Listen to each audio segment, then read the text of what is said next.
ఈ ఎంసెట్ లేదా ఎఫ్సెట్‌లో మంచి ర్యాంక్ రాని విద్యార్థులకు బెస్ట్ ఆల్టర్‌నేటివ్ సీఏసీఎంఏ కోర్సులు అడ్మిషన్‌లు జరుగుతున్నవి. మరి అలా ఫ్యాక్షన్ లీడర్‌గా ఉన్న మీరు రాజకీయ నాయకుడిగా ఎలా మారారు? అంటే మీరు చారిటీస్ నుంచి, మిషనరీస్ నుంచి వచ్చే డబ్బులను గూడా ఇక్కడ సర్వీస్ చేయడము ఇదంతా చేస్తూ రాజకీయాల్లోకి వెళ్లారు. ఈ ఈ మిషనరీస్ వచ్చే డబ్బుని మీరు పంపిణీ చేస్తూ ప్రజలను మీ వైపు తిప్పుకోవడంతోనే మీకు శివారెడ్డి గారి ఫ్యాక్షన్ మరింత ముదిరింది అంటారు అసలకి. అప్పుడు ఎల్ఎం బ్యాంక్ ఎలక్షన్స్ ప్రొక్లెయిమ్ చేశారు. ఆ! ఇంకా నాకు ఏదో ఒక పొజిషన్ కావాలి కదా. ఆ! ఎల్ఎం బ్యాంక్ ఎలక్షన్స్కు హ్మ్. మేము నామినేషన్ వేసాం. హ్మ్.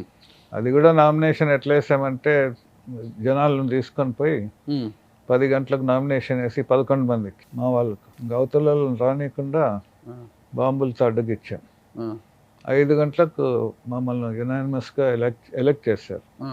ఎల్ఎం బ్యాంక్ ప్రెసిడెంట్ అయ్యాను మీరు నేను. ఎల్ఎం బ్యాంక్ అంటే? Land mortgage bank okay. Okay. President అయ్యాను. అదే నా ఫస్ట్ పొలిటికల్ ఓకే. అడుగు పెట్టడం. ఆ! తర్వాత ఇంకా ఎమ్మెల్యే కావాలని ఆశపడ్డా. ఆ! ఇది గెలిచానుగా. ఇంకా అవతల ఎవరు, ఇంకా శివారెడ్డి. హ్మ్. శివారెడ్డికి పోటీ నేనే నిలబడడానికి బయటపడ్డాను. అప్పటి నుంచి ఇంకా ఆయన నన్ను చంపాలని, నేను ఆయన చంపాలని. ఒకరికొకరు. మరి ఏ పార్టీ తరపున మీరు బరిలోకి దిగాలనుకున్నారు? నేను కాంగ్రెస్లో ఉన్నాను. కాంగ్రెస్‌లో. అంటే మీ బావ రాజశేఖర రెడ్డి గారు మీకు సపోర్ట్ చేశారా కాంగ్రెస్‌లో? ఫ్యాక్షన్గా కాదు కానీ ఆ. పొలిటికల్గా. చంపడమా, చావడమా అనే స్థాయికి వెళ్ళిపోయారు మీరు ఇంకా. సాధారణ వ్యక్తిగా ఉన్న మీరు ఒక చిన్న సంఘటన కారణంగా శివారెడ్డిని చంపడమా, శివారెడ్డి చేతిలో నేను చావడమా? అంటే నేను చావడం అనేది ఉండేది కాదులే, ఎందుకు? ఎందుకంటే ఫుల్లీ ప్రొటెక్టెడ్ కదా. ఆయనకు కూడా అంతే ప్రొటెక్షన్ ఉంటుంది కదా. అవును, మరి మమ్మల్ని అటాక్ చేస్తే ముందు మా బాడీ గార్డ్స్ నిలబడతారు కదా. ఆయనకు కూడా ఉంటారు కదా బాడీ గార్డ్స్. ఉంటారు. అటువంటి ఫ్యాక్షన్స్ జరిగినాయి. ఓకే. ఆయన మనుషులకు నా మనుషులకు ఫ్యాక్షన్ చాలా జరిగినాయి. వందల మందిని హత్య చేశారు, వందల మంది అశులు బాశారంటారు కదా. ఆ దినాల్లో చాలా మంది హత్యకు గురయ్యారండి, బాంబులతో, తుపాకులతో. మీకు తెలిసి ఎంతమంది రెండు వర్గాల నుంచి ఎంతమంది హత్యకు గురైంటారు? కరెక్ట్గా చెప్పలేము కానీ ఆ 14 yearsలో ఒక 100 దాటిండొచ్చు. ఒక 100 దాటిండొచ్చు. ఇరు వర్గాలు. ఉమ్. 14 సంవత్సరాలు ఫ్యాక్షన్ నడిపారు మీరు. అవునండి. అసలు మీ ప్రత్యర్థులని ఎవరైనా చంపి వచ్చిన తర్వాత వాళ్ళందరికీ కూడా మీ బంగ్లాలో షెల్టర్ ఇచ్చేవారంట కదా మొత్తం కూడా అక్కడే. అంటే కొంతమంది ఊర్లు వదిలిపెట్టి వచ్చింటారు, ఆ, హత్యలు చేసి పరారు ఉంటారు. ఆ, అటువంటి వాళ్ళందరినీ మన బంగ్లా వెనకలనే రూమ్ ఉండేది, అక్కడ షెల్టర్ ఇచ్చేవాళ్ళం. ఆ, వాళ్ళే నా బాడీ గార్డ్స్గా నాతో పాటు వచ్చేవాళ్ళు, ఓకే. ఒకరికొకరికి తోడు. బాంబులు చుట్టాలి అనుకున్నప్పుడంతా ఆళ్ళగడ్డ నుంచి మనుషులు పిలిపించేవారు మీరు? అల్లగడ్డ అని కాదు, రాయలసీమలో ఎక్కడో ఉంటారు బాంబ్ మ్యానుఫ్యాక్చరర్స్, వాళ్ళు స్పెషల్గా తయారు చేస్తారు. ఓకే. మనకి ఎన్ని బాంబులు కావాలంటే అన్ని చేస్తారు, ఉమ్. దానికి డబ్బులు ఇచ్చేసేవాళ్ళు. ఒక బాంబు ఎంత కొంటాండ్రి? ఆ దినాల్లో పెద్ద కాస్ట్లీ కాదు, ఒక 20 రూపాయలు అనుకుందామా, అంటే ఒక మనిషి ప్రాణం ఖరీదు 20 రూపాయలు. అంతే.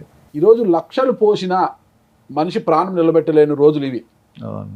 కానీ ఆ రోజుల్లో 20 రూపాయలతో బాంబు చుట్టి ఆ బాంబు వేస్తే మనిషి ప్రాణం తీసే రోజులు అవి. ఇంత తేడా ఉన్నాయి కదా సార్. అంటే బాంబుల్లో కూడా పొగ బాంబులు ఉంటాయి, ఆ. చంపే బాంబులు ఉంటాయి. మీరు ఏ బాంబులు ఎక్కువ చుట్టించేవారు? పొగ చేసే వాళ్ళము, ఆ, మనుషులను చంపే బాంబులు కూడా. ఒకసారి అయితే శివారెడ్డిని చంపాలని డిసైడ్ అయిపోయి ఎక్కడ స్పాట్ పెట్టారు? ముద్దునూరు రైల్వే స్టేషన్ ఆ, బాంబ్ మ్యానుఫ్యాక్చరర్స్ను పిలిచి ఆ, ద మోస్ట్ పవర్ఫుల్ బాంబ్స్ చుట్టండి అని ఆ, చుట్టించాను. ఆ బాంబులు శివారెడ్డి మీద వేయాలి కదా, ఆ, అది ఎంత పవర్ఫుల్గా ఉందో లేదో టెస్ట్ చేస్తామని ఒక ఎనుమును తీసుకొని పోయి, ఆ, గేదెను ఆ, ముద్దునూరు కొండలో వ్యాన్లో తీసుకొని పోయి, ఆ, నేను కూడా ఉన్నాను, నేను నా బాడీ గార్డ్స్ టెస్ట్ చేసినాం. ఆ. ఆ ఎనుము చనిపోయింది. సో నా మామూలుగా చనిపోయిందా? పీస్ అయిందా? పీస్ ఏం కాదు, చనిపోయింది. ఆ, తర్వాత ఆ బాంబులు బాడీ గార్డ్స్కి ఇచ్చి రాయలసీమ ఎక్స్ప్రెస్లో శివారెడ్డి వస్తాడు, ఆ, ప్లాట్ఫామ్లోనే చంపేసేయండి అని పంపించడం. ఆ. వీళ్ళేమో పోయినారు కానీ దేవుని దయ ఆ రోజు రాలే. శివారెడ్డి రాలే. వచ్చింటే ఆయన చంపేసే వాళ్ళు, నేను జైలుకి పోయేవాడిని, ఆ. ఉరిశిక్ష చేసేవాళ్ళు. అంటే హత్యలు చేసిన వారందరికీ కూడా ఉరిశిక్షలు పడ్డాయంటారు రాయలసీమలో. లేదు, రాయలసీమ అంతా ఫ్యాక్షన్. అంటే ఇది మరీ ఘోరం కదా. అంటే సాక్ష్యం కావాలి కదా. మీరు స్పాట్ లో లేరు, మీ బాడీ గార్డ్స్ వెళ్ళారు, సాక్ష్యం కావాలి. ఇంకా కేసు పోలీసు నిలబడాలి. వాళ్ళు సాక్ష్యాలు పెట్టారు కదా ఏదో ఒకటి. పెట్టినా కోర్టులో నిలబడాలి కదా. రాలేదు ఆ రోజు. ఓకే. అంటే ఇన్ఫర్మేషన్ లీక్ అయిందంటారా? లీక్ అయిండొచ్చు, లేదంటే బై మిస్టేక్. బాంబులు చుట్టిస్తూ మీరు నేర్చుకున్నారా బాంబు చుట్టడము? నేర్చుకోలేదు. ఊరికే బాంబులు ట్రయల్ చూశాను, బాంబులు పట్టుకొని. విసిరేవాళ్ళు బాంబులు. కానీ బాంబులు చుట్టినాక చాలా డేంజర్ కూడా వచ్చింది నాకు. ఎట్లా? మా ఇంట్లోనే ఒక రూమ్లో ఒక 100 బాంబులు చుట్టారు దాదాపు. నా బాడీ గార్డ్ బెన్నీ వండుకొని చుట్టినారు సార్ చూస్తారా అని తీసిపోయినాడు రూమ్లోకి. చిన్న రూమ్లోకి పోయి ఆ బాంబు నా చేతిలో పట్టుకున్నా. నా చేతిలోంచి జారిపోయింది. అది పగిలింటే ఈ బాంబులన్నీ పేలిపోయి నేను ముక్కలు అయిపోయింది. బాంబు పగల్లే. అందుకే ఈరోజు బైబిల్తో మా ముందర ఇలా కూర్చోగలిగారు. అంటే దీంట్లో ఒక లింక్ ఏమంటే నా భార్య యేసుప్రభుని నమ్మేది, ప్రేయర్ చేసేది నా కొరకు. బయటికి పోతే ఒక్కొక్కసారి మధ్యాహ్నం ఇంటికి వచ్చేంత వరకు ప్రేయర్ చేసేది. దాదాపు 60 సార్లు నేను చనిపోయిండేవాడిని ఆ 14 ఇయర్స్లో. దేవుని కృప, దేవుడు కాపుదలిస్తూ వచ్చాడు. సార్ నేను ఒక విషయం అడగాలి. ఈ విషయాల్లో ప్రతి ఒక్కరు నన్ను క్షమించగలరు. ఇది ఎవరిని నేను కించపరిచేది కాదు, అడుగుతున్న నాకు అనుమానం ఉంది కాబట్టి. వైఎస్ రాజారెడ్డి గారు రెడ్డి సామాజిక వర్గానికి చెందిన వారు కదా సార్. అంటే చెల్లిని కులాంతర వివాహం చేశారు అంటారు, అవునా సార్? అది అక్కకు కులాంతర వివాహం వాస్తవమా సార్? ఎందుకు చేయాల్సి వచ్చిందంటారు ఆ రోజులు అట్లా? అంటే మా తాత వైఎస్ వెంకటరెడ్డి. ఓకే. అంటే రాజారెడ్డి గారు వాళ్ళ నాన్న బల్పనూరు గ్రామం. ఆయనకు ఎవరో న్యూ టెస్టిమెంట్ ఇచ్చారు. ఆ న్యూ టెస్టిమెంట్ చదివాడు. మా తాత ఏమంటే హిందూ స్కాలర్, మంచి జ్ఞానం కలిగిన వాడు. న్యూ టెస్టిమెంట్ చదివి యేసు ప్రభు వెంబడించడం మొదలుపెట్టాడు. యేసు ప్రభు ఆయన దర్శించాడు. మా తాత కూడా తుపాకులు పట్టేవాడే. అయితే దేవుణ్ణి నమ్ముకున్నాక ఆయన బల్పనూరు నుంచి వెలివేయాలని చూశారు పెద్దలందరూ. ఆ పెద్ద మనుషుల్లో ఒక ఆయన, వెంకటరెడ్డి ఏం తప్పు చేశాడులే, మనం వెలివేసే అంత తప్పేం చేస్తున్నాడు అంటే అందరు ఇంకా కామ్ అయిపోయారు.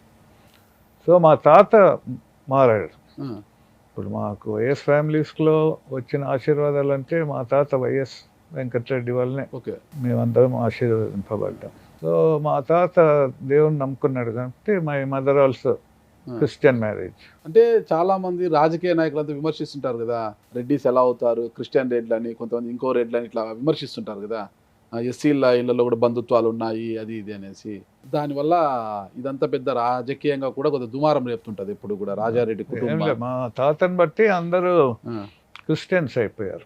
క్రిస్టియన్స్ కొంతమంది క్రిస్టియన్స్ ఫాలో చేశారు క్రిస్టియానిటీ, కొంతమంది మామూలు నామినల్ క్రిస్టియన్స్.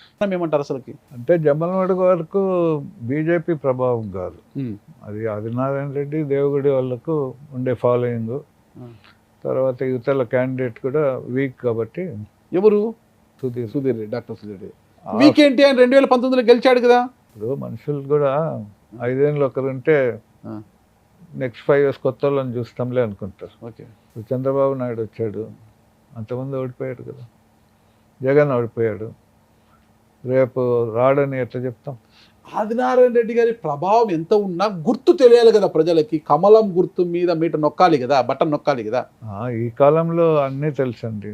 ఆ కాలం అంటే అంత మోటార్లు ఉండేవాళ్ళు, మనుషులు బాగా ఎన్లైటన్ అయ్యారు. మీరు కాంగ్రెస్ పార్టీలో పనిచేశారు కదా.